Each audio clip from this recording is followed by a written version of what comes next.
Baik, assalamualaikum warahmatullahi wabarakatuh. Selamat siang, salam sejahtera bagi kita semua. Ini adalah pertemuan kedua dari mata kuliah e-commerce.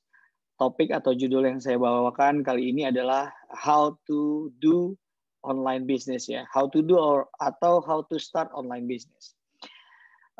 Saya yakin teman-teman di sini sudah banyak yang jadi pelaku online bisnis karena minggu lalu kita diskusi yang saya minta chat, siapa yang udah punya toko online?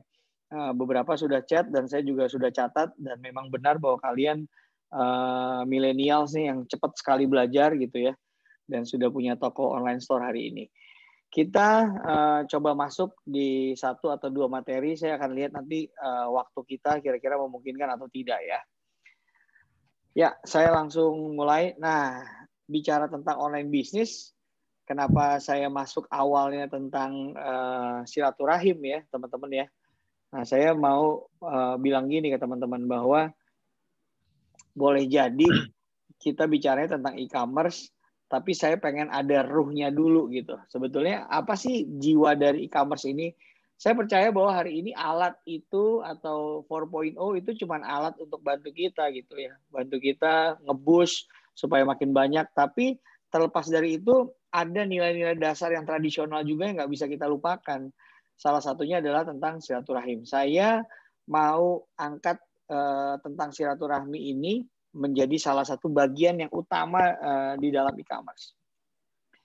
Nah ini dia, teman-teman mungkin udah familiar ya sama orang ini ya. Sekarang kontennya di Instagram, di YouTube, terutama dari pandemik tuh banyak sekali gitu. Ini terkenalnya namanya Mardigu, nama aslinya Mardigu tapi nama kerennya orang banyak panggil Bosman gitu ya. Dia selalu nyebut dirinya adalah Bosman Sontoloyo. Jadi saya punya beberapa e-book dia gitu ya. Jadi dia jualan buku kemarin waktu pandemik saya baca gitu dan saya tertarik dengan beberapa poinnya. Nah, dia memulai dengan istilah value ya. Dia memulai dengan istilah value.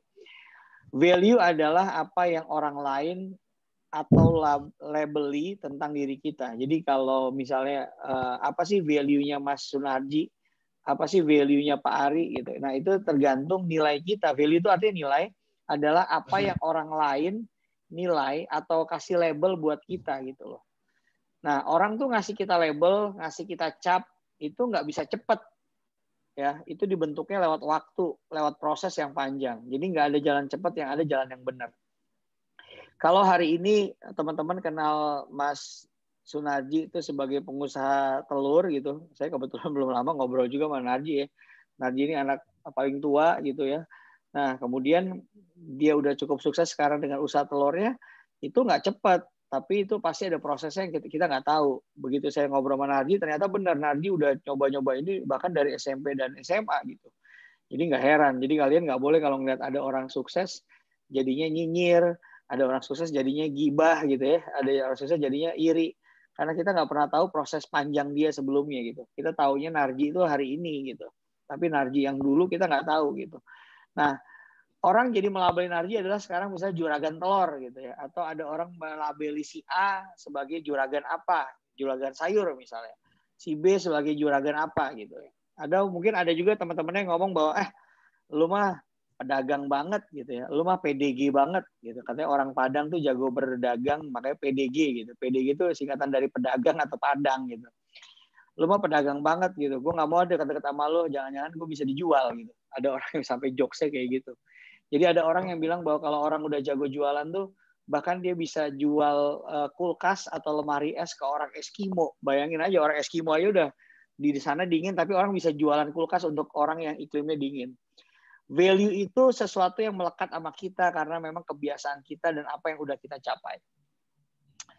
Oke, sekarang pertanyaannya adalah kalau kalian mau tahu sebenarnya value kalian tuh apa gitu ya.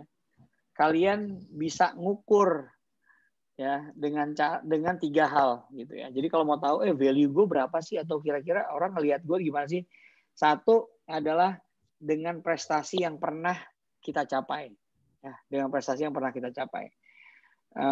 Misalnya dia pernah juara burung, dia pernah juara arwana, dia pernah juara lomba lari. Nah, prestasi ataupun dia pernah jadi mahasiswa teladan Orang kasih value, akhirnya ngasih label, oh anak ini pinter karena dia pernah berprestasi gitu. Jadi prestasi itu sesuatu yang membuat orang jadi label. Ya, ini nanti nyambung ke e-commerce, nyambung ke toko kalian dan segala macam. Kedua adalah orang itu dinilai value-nya dari pengaruh yang dapat diberikan. Oke, saya ulangin ya. Orang juga selain prestasi dari pengaruh yang bisa dia berikan. Boleh jadi dia nggak punya prestasi, tapi dia berpengaruh banget. Makanya hari ini semua influencer, semua endorser, semua selebgram gitu dengan follower yang banyak, ratusan ribu bahkan jutaan gitu, itu dia dianggap punya value yang lebih dibandingkan orang lain ya karena dia punya pengaruh. Apapun yang dia omongin bisa di like, apapun yang dia mention, dia caption, dia tulis itu menjadi sesuatu yang viral dan orang mau baca. Jadi prestasi nomor satu bisa mempengaruhi nilai lu siapa. Kedua adalah pengaruh yang lu berikan, gitu ya. Dan yang ketiga adalah orang yang kenal, suka dan percaya. Nah ini jadi udah beda lagi nih. Prestasi berarti apa yang udah kita capai. Pengaruh juga sebetulnya gimana orang mau dengar kita itu pengaruh. Gimana orang mau ngikutin sepak terjang kita itu pengaruh. Dan ketiga adalah berapa banyak orang yang kenal, suka dan percaya dengan kamu. Jadi kalau hari ini yang perempuan gitu ya, ini kita ada 54 orang ya. Dengan saya berarti ada mahasiswinya atau mahasiswanya ada 53 nih. Nah, misalnya ada yang perempuan di sini mau cari suaminya nanti supaya sukses, berarti rumus yang di bawah ini kalian harus pakai gitu ya. Karena rumus orang sukses adalah value-nya dia, berarti yang tiga ini dikali leverage. Leverage artinya pengungkit dan juga momentum. Kalian nanti cari buku-bukunya kayak itu ya. Itu dulu tuh ada bukunya, baca deh bukunya Sandiaga Uno, baca bukunya Hairul Tanjung si anak singkong. Itu beberapa mereka bisa sukses besar jadi konglomerat, melakukan lompatan kuantum atau kita nyebutnya quantum leap. Itu nggak lain karena dia punya pengungkit gitu ya. Jadi temannya Sandiaga Uno tuh orang kaya raya banget bapaknya. Jadi dia belajar dari konglomerat untuk mentornya. Dia butuh leverage untuk ngungkit gitu ya. Dan dia juga butuh momentum untuk bisa sukses. Jadi setelah value, butuh pengungkit, butuh momentum. Nah, saya mau menggarisbawahi di momentum. Kenapa sih Gojek bisa sukses? Gojek itu sukses karena momennya pas. Gojek itu sukses begitu di Jakarta lagi macet banget, mobil penuh, lagi sibuk bangun MRT, LRT, macet. Akhirnya orang kemana-mana mager, males. Nah, akhirnya datanglah Gojek gitu ya. Dari cuman kantor yang luasnya segede kos-kosan gitu ya. Kemudian udah jadi unicorn sekarang gitu. Jadi orang sukses butuh momentum, makanya orang hari ini berlomba-lomba bikin startup karena mau cari momentum yang kira-kira belum ada gitu. Karena prinsip bisnis kan sederhana teman-teman. Prinsipnya itu adalah antara racun dan penawar. Racun itu masalahnya, penawar itu solusinya, berarti bisnis kita gitu ya. Nah, saya lanjut. Ini dia. Ini pengungkit tadi. Sorry, saya kayaknya harus balik ke sini dulu sedikit. Jadi kalau kalian mau tahu kira-kira kalian sukses atau enggak, atau kalian nanti bakal nikahin orang yang tepat apa enggak, atau bakal dapet istri yang tepat apa enggak, kalian bisa main di HP kalian. Saya tahu kalian megang HP kalian tuh hari ini bisa 10 jam sendiri gitu ya, bangun tidur ngelihat HP segala macem. Cek deh di phonebook kalian. Kalian tuh di phonebook punya teman berapa sih? Asumsinya handphonenya belum pernah kecurian atau belum pernah ke reset ya. Jadi berapa tuh nomor yang ada di phonebook kalian? Itu asumsinya adalah orang yang kenal sama kamu, gitu ya. Baca kenal, suka sama percaya, ini adalah 3 hal yang beda. Kenal, suka, percaya. Orang kenal sama saya boleh jadi, tapi belum tentu orang yang kenal sama saya itu suka sama saya. Oke? Jadi derajatnya suka lebih tinggi daripada kenal. Kemudian dari suka dia menjadi percaya. Jadi orang yang suka sama kamu belum tentu dia percaya sama kamu. Misalnya gini, saya suka deh ngobrol sama, coba namanya siapa di sini ya, saya cek. Saya suka deh ngobrol sama Aldi Agustian, atau saya suka ngobrol sama Amelia Putri. Bukan berarti saya percaya sama Amelia gitu. Jadi boleh jadi saya suka ngobrol sama Amel, tapi kalau urusan megang duit belum tentu saya percaya sama Amel, gitu ya. Atau saya suka ngobrol sama Aldi, tapi belum tentu dalam bisnis saya percaya sama Aldi. Jadi semakin banyak orang yang kamu kenal, kamu bisa cek tuh di handphone kamu ya ada berapa banyak sih phone book-nya, berarti itu orang yang kenal sama kamu. Misalnya di phone book kamu ada 1.000. Kemudian dari 1.000 ternyata yang suka sama kamu tuh paling 300 orang, 30% ya. 30%-nya suka sama kamu. Kemudian mungkin dari 300% cuman 10%-nya atau setara dengan berapa ya? Atau dari 300 yang percaya sama kamu cuman 10 orang gitu ya. Nah, berarti sebetulnya potensi kamu sukses itu bukan cuman kenal, suka, tapi yang percaya. Nah, mulai sekarang perlu dipikirin tuh teman-teman. Ada berapa banyak sih orang yang kenal, suka, dan akhirnya percaya sama kita. Kenapa saya bicara tentang e-commerce, bicara tentang kenal, suka, dan percaya? Karena kalau nanti kalian bikin online store, ujung-ujungnya percaya. Kepercayaan itu dicerminkan oleh rating yang diperoleh dari tempat kamu gitu. Bintangnya berapa, 4, berapa gitu, atau jangan-jangan 5, atau jangan-jangan 3. Ya, bisnis is about trust, dan saat kamu jalanin bisnis, pasti kamu pengen usaha kamu maju dan berkembang. Saat usaha kamu maju dan berkembang, kamu butuh suntikan dana dari orang. Gimana caranya kamu dapat investor dari luar, teman kamu, kalau dia nggak percaya sama kamu, ya. Jadi hari ini penting banget untuk membangun value kita. Jadi kalau kalian ngerasa hari ini gue kurang prestasi, bikin prestasi dong. Hari ini follower gue belum banyak dan pengaruh gue belum oke, cari pengaruh dong, gitu ya. Atau paling simpel adalah, Pak, saya belum punya prestasi, tapi saya kenal banyak punya teman, Pak. Jadi pengalaman saya bilang, saya banyak punya teman yang pintar, tapi biasa-biasa aja, tapi malah saya banyak punya teman yang biasa-biasa aja secara akademik, tapi sukses gitu, karena temennya banyak gitu. Lagi butuh ini dia ada, lagi butuh ini dia ada. Nah, itulah pentingnya sukses ya. Nah, tadi saya bilang rumus sukses itu adalah value kamu ya dikali dengan leverage pengungkit. Nah, ibaratnya pengungkit begitu, yang bisa ngatrol kamu langsung lompat dan juga momentumnya dapat. Itu rumus suksesnya. Nah, balik ke e-commerce gitu ya, karena pelajaran kita e-commerce, Pak. Di e-commerce tuh ada pengungkit nggak? Ada. Pengungkit di e-commerce itu namanya reseller. Ya, namanya reseller. Atau kalian juga bisa pakai dropshipper. Itu namanya pengungkit. Misalnya, saya jualan di kampung A, kemudian saya jualin sendiri gitu. Penduduk di kampung A cuma 100 orang. Ya udah, pasar saya cuma 100 orang. Tapi kalau saya main ke kampung B, which is saya sebetulnya nggak kenal siapa-siapa di kampung B, biasanya saya ngelihat, ada warung nggak ya di kampung B? Oh ada, ya udah, saya datangin ibu warung itu, Bu, ibu mau nggak saya nitip kue saya ini boleh nggak? Atau ibu mau nggak jadi reseller barang saya? Nah, akhirnya di kampung B kamu punya pasar walaupun kamu nggak kenal. Hal yang sama kamu lakukan di kampung C. Nah, itulah gunanya reseller, teman-teman. Reseller itu berarti orangnya ngebantu jualin barang kita gitu. Nah, itu salah satu gunanya pengungkit atau konteks pengungkit yang benar tuh di reseller.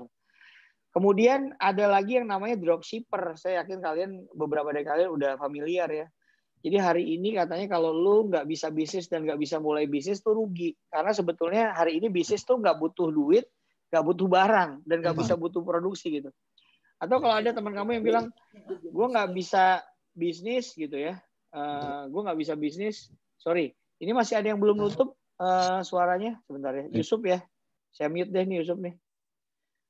Oke, sebentar dulu. Oke, misalnya gini, kalau kamu bilang gini, saya nggak punya duit dan saya nggak bisa produksi barang, gimana ya caranya gitu? Gimana ya caranya? Ya udah, berarti kalau kayak gitu caranya, mendingan kamu dropship aja gitu. Jadi dropship adalah gimana yang ibaratin ya? Dropship itu ada orang yang nyiapin barang buat kamu gitu. Padahal yang produksi bukan kamu tapi dia. Contoh gini, ini saya nih teman-teman. Saya adalah seorang dropshipper ya. Si Mbak ini yang pakai baju warna putih adalah suppliernya ya. Kemudian ada orang yang beli di sini. Yang beli namanya Andre Ade Rahman, si Andre. Jadi ada Pak Ari sebagai dropshipper, ada si Amel nih baju putih, si Amel aja deh. Si Amel dia adalah yang punya barangnya. Saya dropshipper, Amel punya barang, dan yang beli adalah si Andre, gitu ya. Yang beli adalah Andre.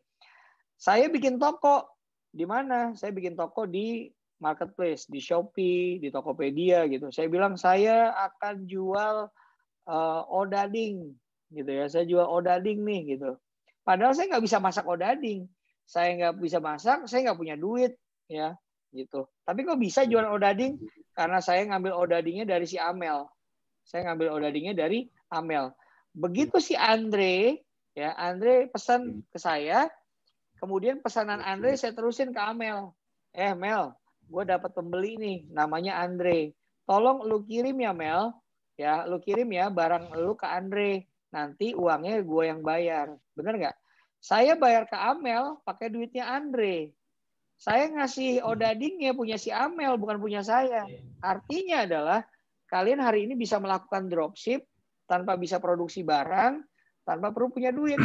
Karena yang jualan sebetulnya Amel, tapi si Amel ini baik hati sehingga dia nulis barangnya pengirimnya adalah Ari, gitu. Ya, pengirimnya adalah saya. Ini Yusuf Fadilah udah saya tutup, kebuka lagi. Oke, ya. Nggak tahu ini juga. Ya, oke ya. Sup, ditutup aja Sup ya. Saya mute dulu ya. Sorry ya, saya lagi ngerekam soalnya. Oh, tutup. Ya, udah. Oke, itu tadi mudah-mudahan kalian paham tentang dropship.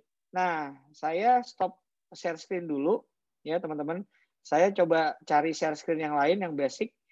Nah, ini saya masuk ke Safari, saya. Ini dia. Ini namanya dropship, teman-teman. Teman-teman nanti bisa masuk namanya dropshipaja.com ya. Teman-teman bisa lihat ya, ini namanya dropshipaja.com.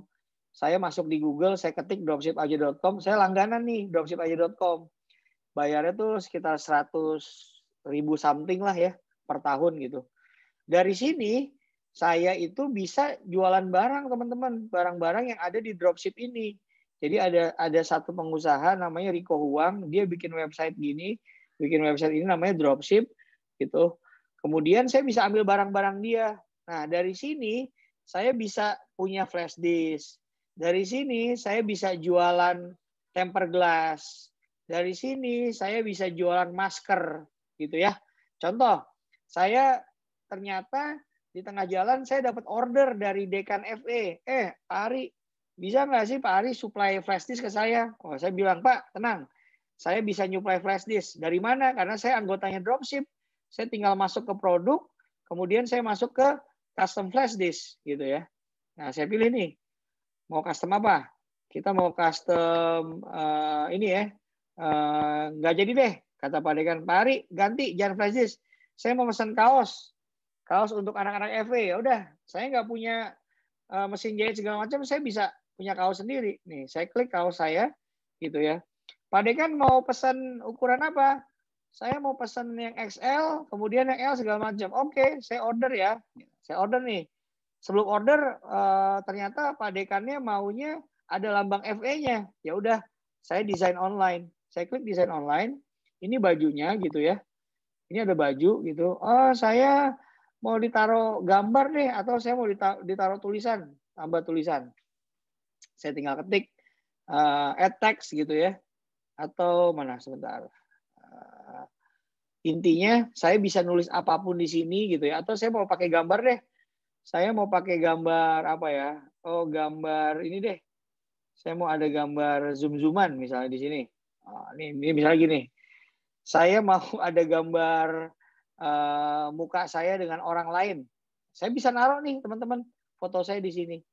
Jadi dengan dropship kamu nggak perlu punya barang, kamu nggak perlu punya uang, kamu nggak perlu jago desain karena semuanya udah ada di sini, gitu ya.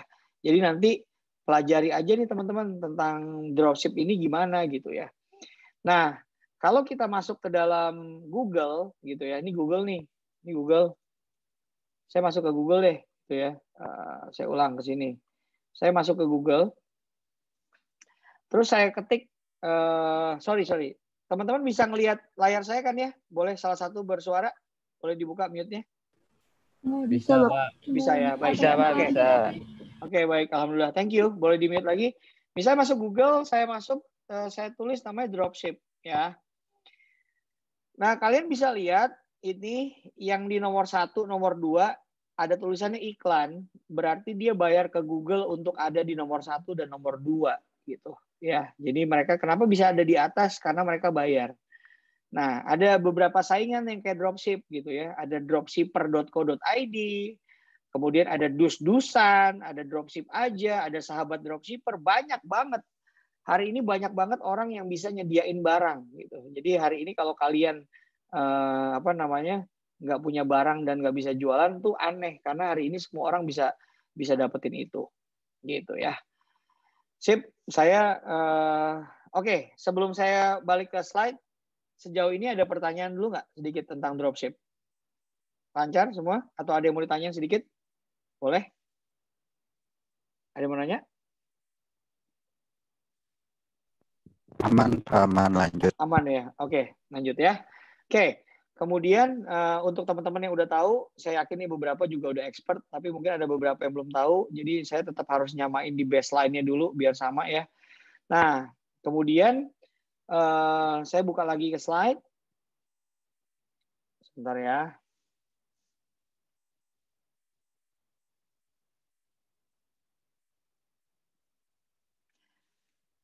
Ya, kita udah balik ke slide lagi.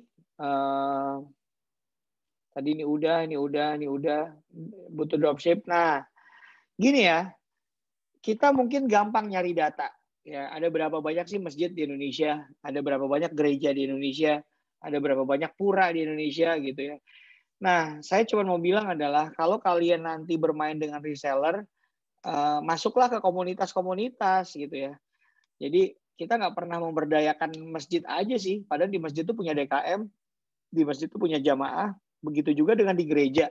Ya, saya banyak punya teman yang jualan madu jadi laku gara-gara dia jualannya setiap Sabtu Minggu di gereja gitu ya.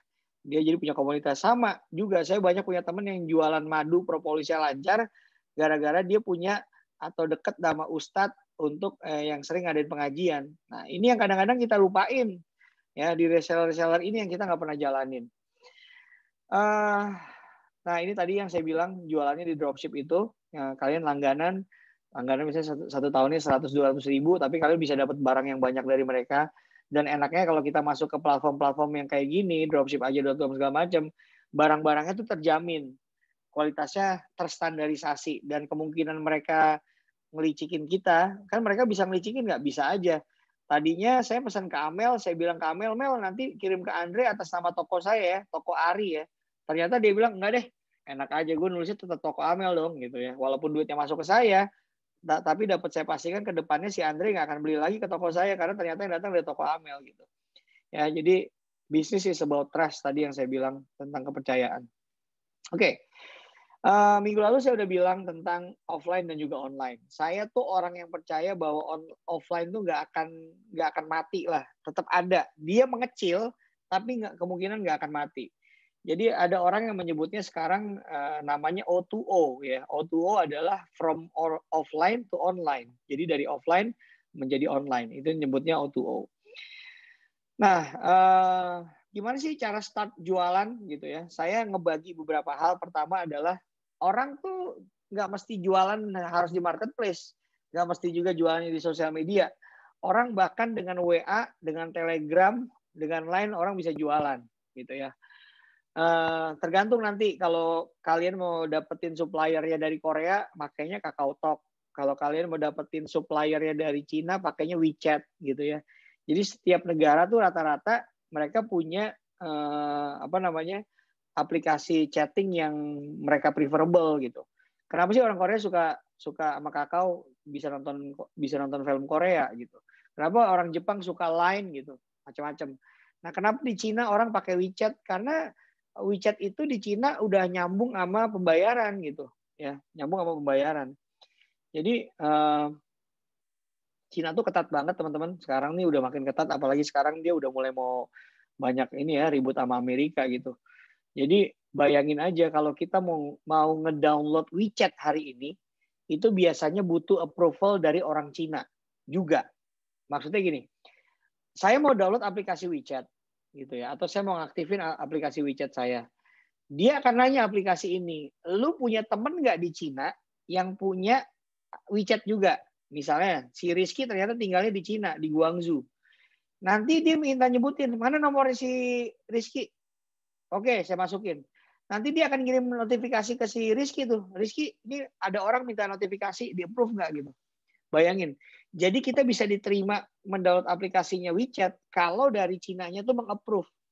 Dan gilanya lagi adalah, ini memang beneran terjadi teman-teman, karena saya nyoba tuh kemarin mau chat sama atas perdagangan atau ITPC-nya di Shanghai, harus melakukan itu. Dan nggak boleh satu orang dipakai bersama-sama untuk banyak nomor. Misalnya gini, oh saya kenalnya sama si Rizky nih. Ya udah, semua keluarga saya ada 10 orang, kalau mau download WeChat, saya akan kontaknya via Rizky, biar Rizky yang approve. Nggak bisa. Mereka pinter, sama mereka dibatasin. Si Rizky cuma bisa nge-approve 3 orang. Kalau dia udah nge-approve 3 orang, si Rizky nggak boleh nge-approve orang lain. Jadi saya harus kenal sama orang Cina yang lain. Itu caranya WeChat ya. Jadi China tuh cara ngejaga keamanannya gila juga sih. Gitu. Jadi orang hari ini bisa jualan di WhatsApp, bisa jualan di Telegram. Tapi tetap harus pakai ilmu teman-teman. Karena hari ini gue yakin lu semua males kalau lu punya teman kerjaannya broadcast mulu gitu. Ya dia nggak nanya kabar lu, tiba-tiba broadcast. Pokoknya kalau udah ada WA dia di otak lu udah yakin dia jualan gitu. Orang akan malas gitu. Makanya nanti ada cara, gimana caranya sih supaya kalau kita nge-WA orang nggak melulu orang tuh jadi antipati gitu. Saya punya temen yang memang kalau ngontak saya tahu dia mau jualan gitu. Selalu aja gitu. Itu akhirnya kita jadi malas gitu nge-reply-nya. Nah makanya bukan cuman jualan tuh bukan cuman terus aktif memaksa gitu. Ada saatnya kita kadang-kadang harus berhenti gitu. Berhenti dulu itu bahkan lebih baik ya. Jadi itu media pesan, kita bisa jualan lewat media pesan. Kedua, kita juga bisa jualan lewat media sosial. Facebook udah gila lah, ini mah udah bukan tempat orang curhat lagi, tapi juga udah tempat orang dagang. Instagram orang udah dagang dan orang udah ngiklan di Instagram macam-macam ya. Dari madu yang dimakan pakai sarangnya, dari celana jogger, dari tempat rak sepatu, wah banyak-banyak deh. Kenapa tiba-tiba orang yang masuk di Instagram A, misalnya saya punya akun di Instagram A, kemudian ada Yusuf misalnya, Instagram B. Kenapa iklan yang muncul bisa beda-beda? Ya karena saya dan Yusuf waktu registrasi di Instagram, dia nanya, saya umur berapa, jenis kelamin saya apa, gitu ya. Saya sukanya apa, kan dulu Facebook juga nanya-nanya kayak gitu tuh. Nah, makanya nanti iklannya itu akan masuknya ke pasar tertarget. Jadi nggak mungkin saya punya Instagram, tiba-tiba saya dapetnya iklan hijab. Nggak mungkin, karena dia tahu saya cowok gitu. Atau karena dia tahu saya punya anak, dia akan ngiriminnya madu segala macam gitu. Nah, jadi hari ini orang udah hebat banget sih gitu. Jadi udah mulai pakai gitu. Sama juga dengan YouTube. Kalau di YouTube mah orang bisa jualan macam-macam ya. Kalau dilihat podcastnya Deddy Corbuzier, jadi kalau saya sempat baca tuh, ternyata Deddy Corbuzier tuh hari ini penghasilannya dari YouTube jauh lebih gede daripada penghasilan dia hitam putih di salah satu stasiun TV gitu. Itu mah hanya untuk ini aja ya. Makanya dia ya udahlah, gue jadi podcaster aja deh sekarang dibandingkan gue harus jadi magician ngurung diri di rantai gitu kan. Ya udah, gue mendingan jadi podcaster. Nah, kalau masuk ke podcast, kalian perhatiin ya, setelah Helmi Yahya dipecat dari direktur TVRI gitu, Helmi Yahya nggak kehabisan ide. Dia tahu bahwa Helmi Yahya itu terkenal sebagai rajanya kuis.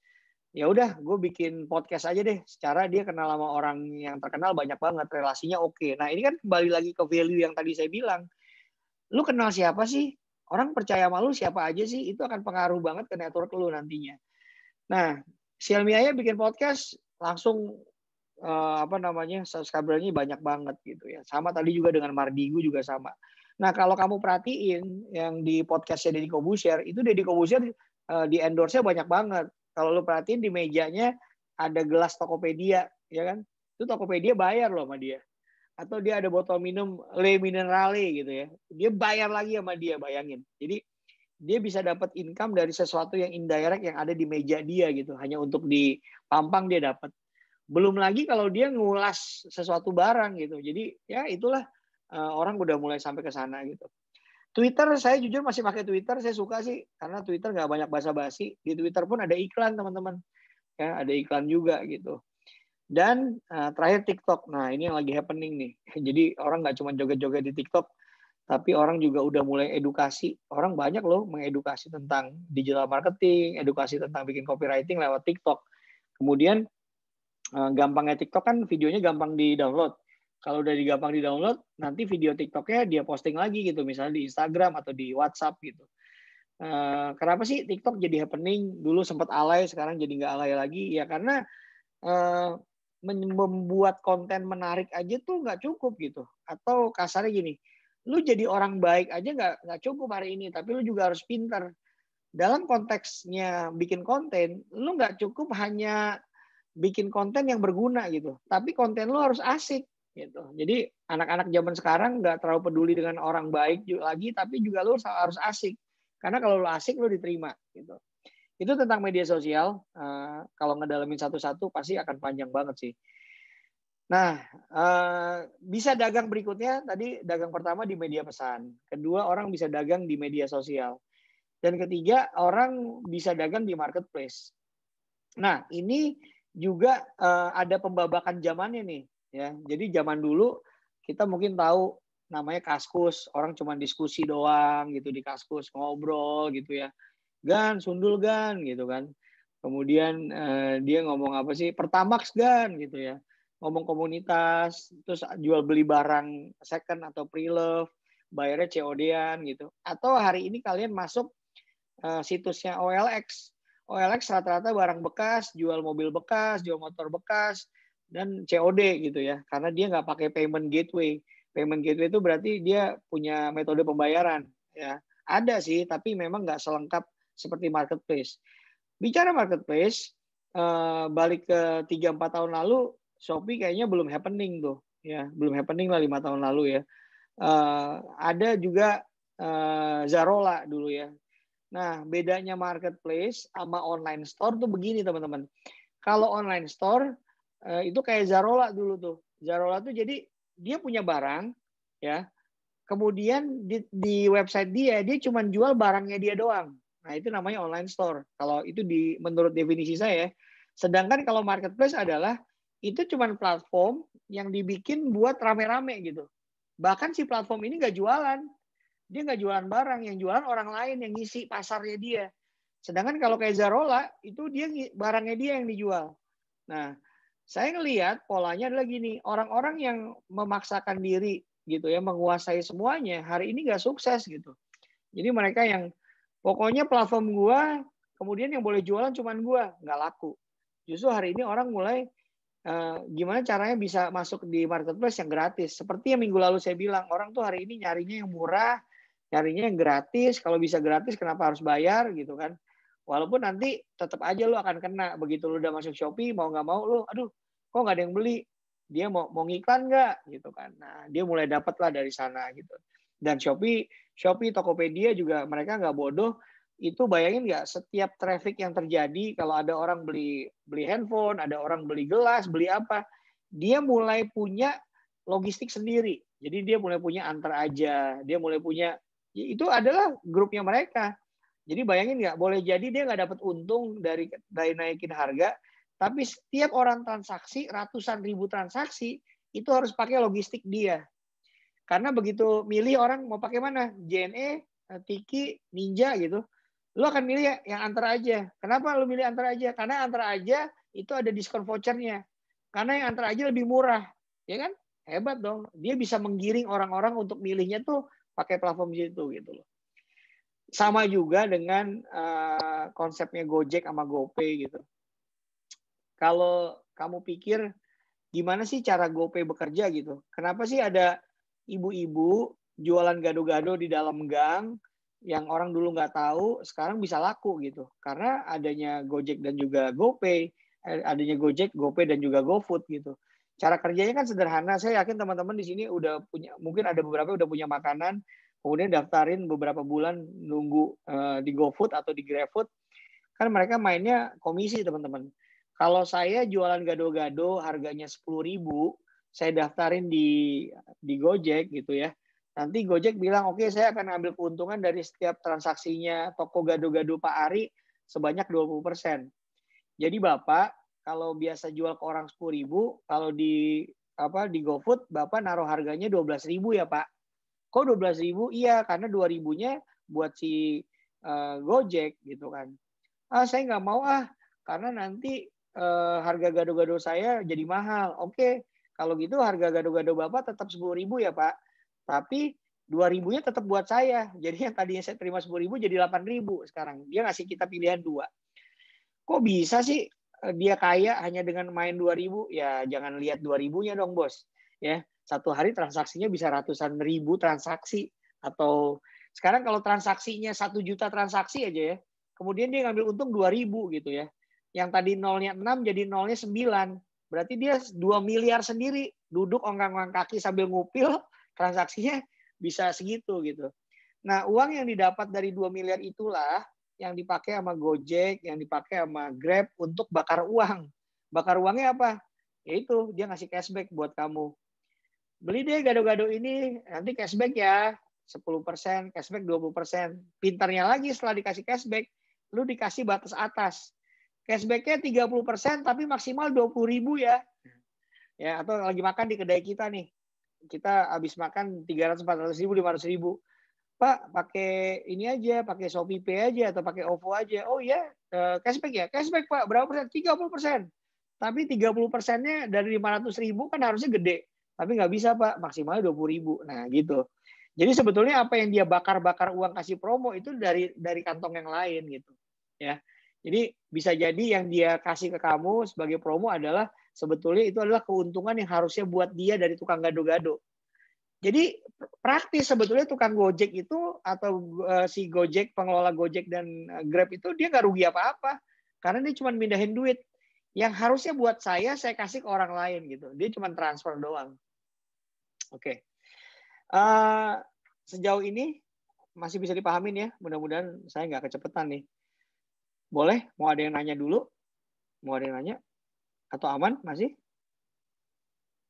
Boleh ada yang komentar?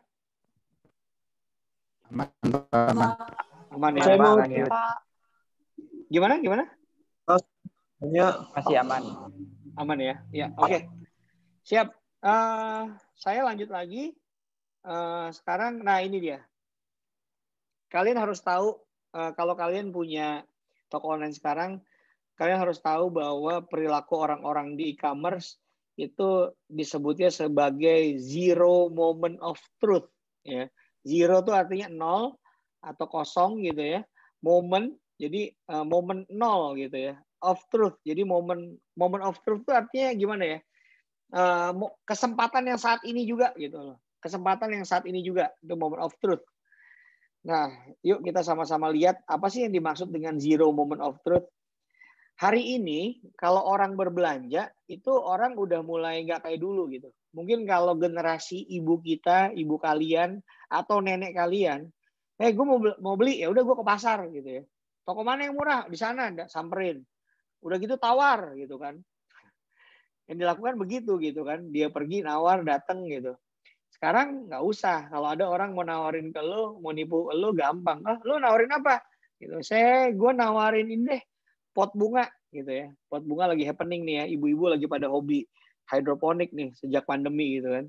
Saya mau beli pipa untuk hidroponik harganya segini. Ibu-ibu udah pintar. Gue cari deh di Shopee. Atau gue mau jualan pupuk. Dia udah bisa nyari juga di Tokopedia. Hari ini informasi menjadi sempurna teman-teman. Ya. Jadi karena dia sempurna, ada yang namanya zero moment of truth. Ini nih. Jadi dia mencari dulu. Discovery itu dia nyari. Yang mana sih yang paling murah? Bener nggak sih gue mendingan online apa offline ya? Mendingan online deh. Tapi kalau online datang barangnya lambat. Ya udah. Kenapa nggak digojekin aja? Gitu kan. Hari ini kan bisa tuh. Mesen barang digojekin. Jadi hari ini bisa gitu ya. Nah itu namanya zero moment of truth tuh mereka nyari. Setelah mereka nyari, dia bandingin. Mendingan si A harganya 6.000 apa si A harganya 6.000, ratingnya 4. Ya. Si B ya, harganya 7.000 gitu. Tapi ratingnya hampir 5. Waduh, terus cek lagi. Masih nggak oke nih, gue mau lihat komennya deh. Wah, komennya gini. Wah, telat lu, lambat responnya, adminnya payah gitu kan. Lihat fotonya. Walaupun sekarang buat saya sih orang-orang yang masuk marketplace rada-rada kurang ajar sih. Kan biasanya dia kalau udah terima barang kan kita disuruh ngasih rating tuh, bintangnya berapa, kemudian foto dong barang kita gitu. Tujuannya kan adalah untuk sharing kan. Dia beli standar sepeda yang difoto jarinya doang atau difoto lantai gitu. Udah mulai jadi kebiasaan yang buat saya sih kebiasaan orang Indonesia ini rada norak banget. Misalnya gini, dia beli sepeda, orang kan pasti nyari kan komentar-komentar yang difoto gayung gitu. Orang Indonesia lagi musim kayak gitu tuh. Buat saya itu parah banget gitu. Mendingan lu nggak usah kasih foto deh daripada lu ngerjain orang kayak gitu gitu. Karena kebiasaan kita adalah ngelihat harga, setelah lihat harga lihat rating. Setelah lihat rating kita lihat komen, setelah lihat komen kita lihat foto kalau belum puas juga kan gitu. Nah, itulah yang kita lakukan atau kita menggunakan filter-filter yang ada di marketplace. Di Shopee ada tulisan terlaris atau diurutkan dari yang paling mahal ke paling murah gitu. Nah, itu namanya mempertimbangkan. Sampai akhirnya dia putusin gue beli. Ya, setelah dia beli di rating. Ya, setelah dia rating, nah, anak-anak zaman sekarang itu nggak cukup doang dia beli gitu ya. Kalau dia puas dia nyanyi, kalau dia nggak puas dia nyanyi. Itu yang namanya share experience.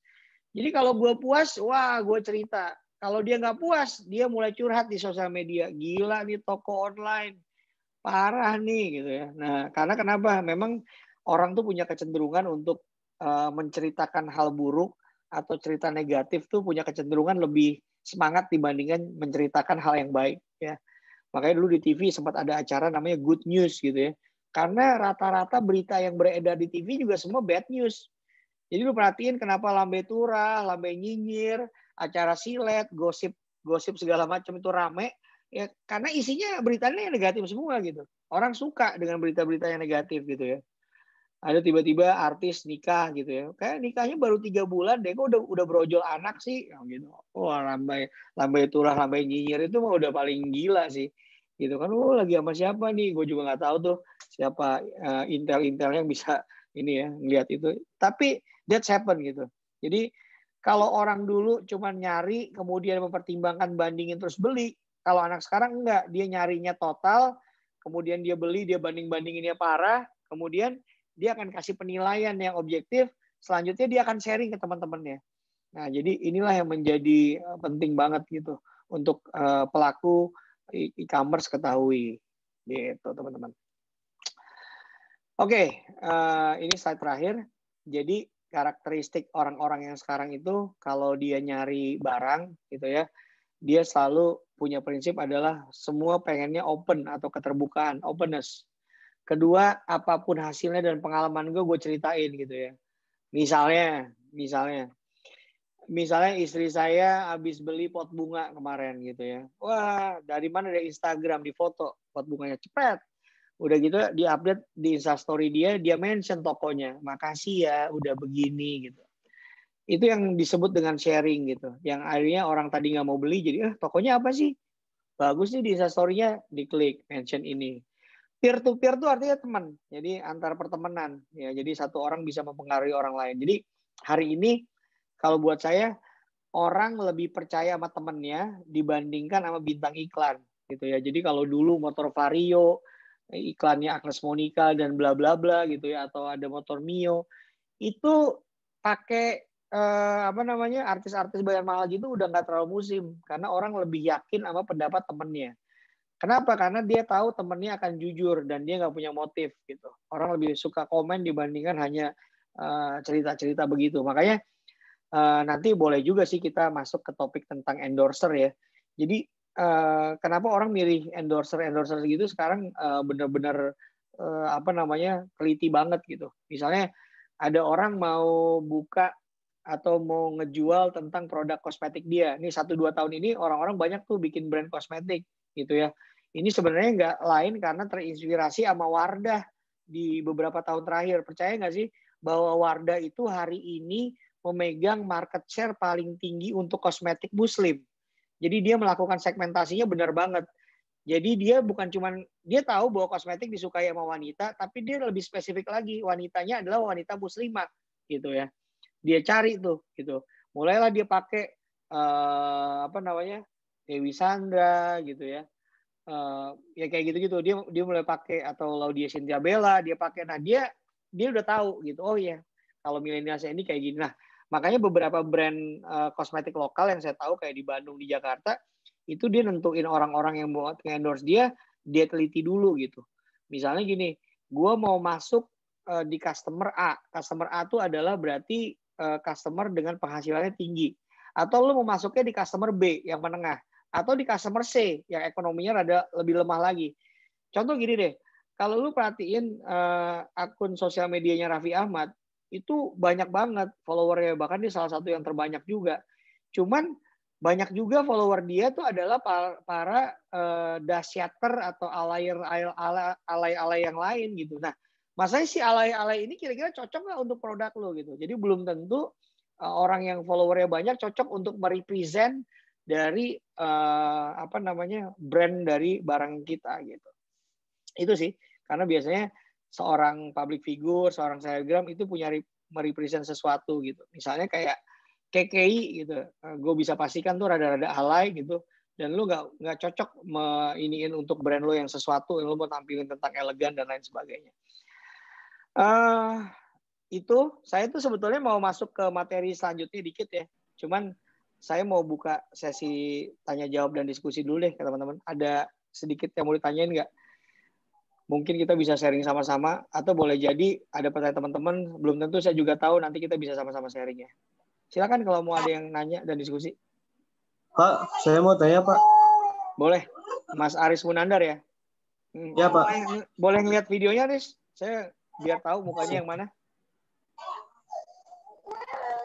Oke. Oh ya, Mas Aris, silakan. Bagaimana cara mengembangkan bisnis saya, Pak? Saya membuka bisnis minuman, kedai gitu ya, Pak ya. Bagaimana cara bisa mengembangkan bisnis saya ke luar kota gitu? Maksudnya ke luar daerah gitu. Boleh saya tahu kedainya kedai minuman apa, Aris? Minuman es dalgona, Pak. Es? Es dalgona. Oh, ngaduk ya? Ngaduk mulu dong. Enggak. Oh, ngaduk. Ya. Itu ya. Oke. Ya, Pak. Itu aja, Aris. Oke, thank you, Aris. Ya, selain Aris, ada pertanyaan lagi nggak, teman-teman?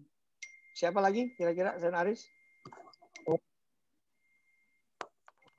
Baru Aris saja? Yusuf?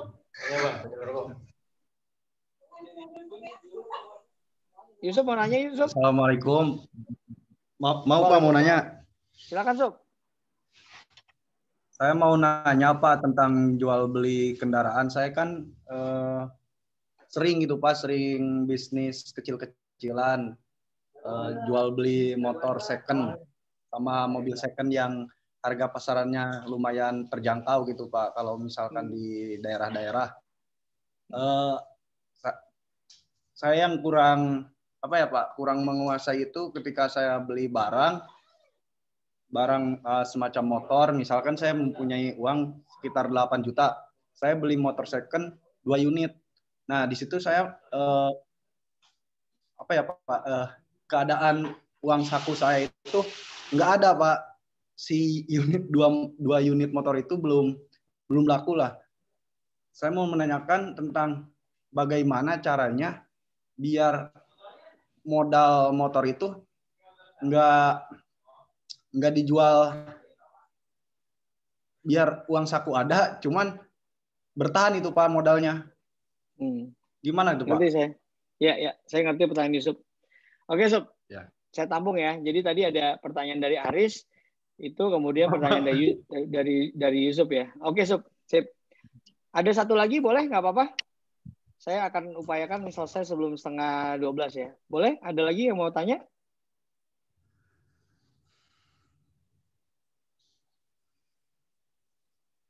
Cukup?